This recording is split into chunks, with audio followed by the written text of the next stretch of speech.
রাজ্যের মধ্যে সেখানে ওই কৃষকদের ধান কিনা হচ্ছে।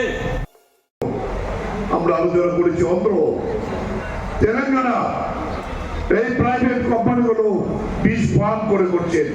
এখন কেন্দ্রীয় সরকার আইন এনে এই সমস্ত অধিকার, আমি আর বীজ করতে পারবো না, বীজ মজুত করতে পারবো না, সার্টিফিকেট ছাড়া কোনো বীজ হবে না।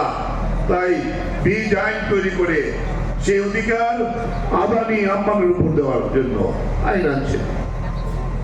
বিদ্যুৎ বিল 2025 করে শুধু সাধারণ ভোক্তারা বিদ্যুৎ বিল 2025-এর মূল্যের কথা, আর কোন সরকার বিদ্যুৎ উৎপাদন করবে না, বিদ্যুৎ বন্টন করবে না, বিদ্যুতের বিলিং করবে না।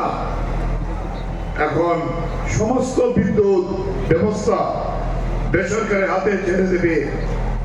সমস্ত বিদ্যুৎ দেখা গেছে সার্ভেতে শিল্পের পরেই সবচেয়ে বেশি বিদ্যুৎ বৃদ্ধি হয় কৃষিতে, জলসেচের জন্য।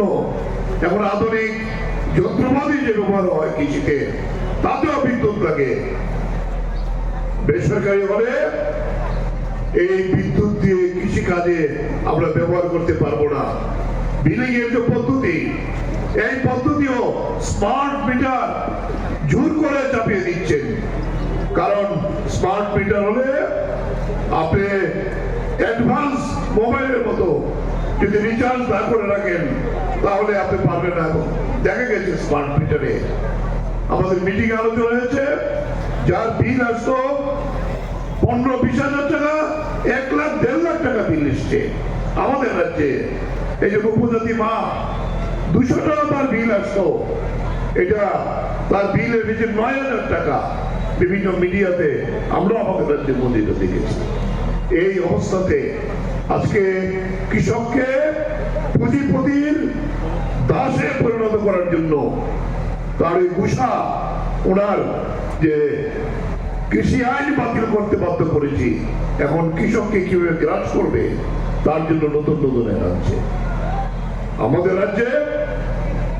কি কৃষকের আইন দ্বিগুণ জমিতে কৃষি করবার জন্য সহযোগিতা চাই এবং উৎপাদিত ফসল বাজারে যখন বিক্রি করতে আসবো ন্যায্য দামে সহায়ক মূল্যে কেন্দ্রের সহযোগিতায় এই ফসল কিনবার নিশ্চিত ব্যবস্থা চাই।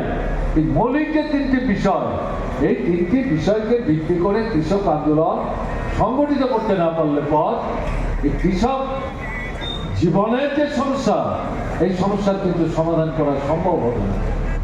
এবং এর সাথে আমাদের দেশের সামগ্রিক অর্থনৈতিক ব্যবস্থার যে বিকাশ, সেটাও কিন্তু বাস্তবায়িত করা সম্ভব হবে না। তাই কৃষক আন্দোলনের মূল দায়িত্ব সর্বভারতীয় ক্ষেত্রে আমাদের রাজ্য জেলাতেও এই 3টা গুরুত্বপূর্ণ বিষয়কে সামনে রেখে সামনের দিনে শক্তিশালী কৃষক আন্দোলন সংগঠিত করা। যে বিষয়গুলির কথা এখানে বলা হলো, বামফ্রন্ট সরকার যখন ত্রিপুরায় সরকার পরিচালনার দায়িত্ব ছিলেন, এই বিষয়গুলো রাজ্য সরকারের ক্ষমতার সীমাবদ্ধতার মধ্যে দাঁড়িয়েও এগুলো বাস্তবায়নের জন্য বামফ্রন্ট সরকার কার্যকরী উদ্যোগ নেওয়ার চেষ্টা করেছে। গরিব কৃষককে জমি দেওয়া, ফসল উৎপাদনের জন্য উন্নত মানের বীজ, বাইরে থেকে বীজ আনতে হতো, ফসল ফলাতে গিয়ে কৃষক সেখানে দেখেছেন বাইরের বীজ ভালো না। এই পরিস্থিতিতে বামফ্রন্ট সরকার রাজ্যের কৃষকদের সহযোগিতা নিয়ে রাজ্যের মাটিতে এখানকার প্রাকৃতিক পরিমণ্ডলকে বিবেচনায় রেখে উন্নত মানের বীজ তৈরিতে হাত লাগায় এবং সস্তায় সে বীজ কৃষকদের হাতে তুলে দেওয়ার ব্যবস্থা করে। সার উন্নত মানের নানা ধরনের সার সস্তায় সরকার থেকে ভর্তুকি দিয়ে বামফ্রন্ট সরকার কৃষকদের দেওয়ার চেষ্টা করেছেন।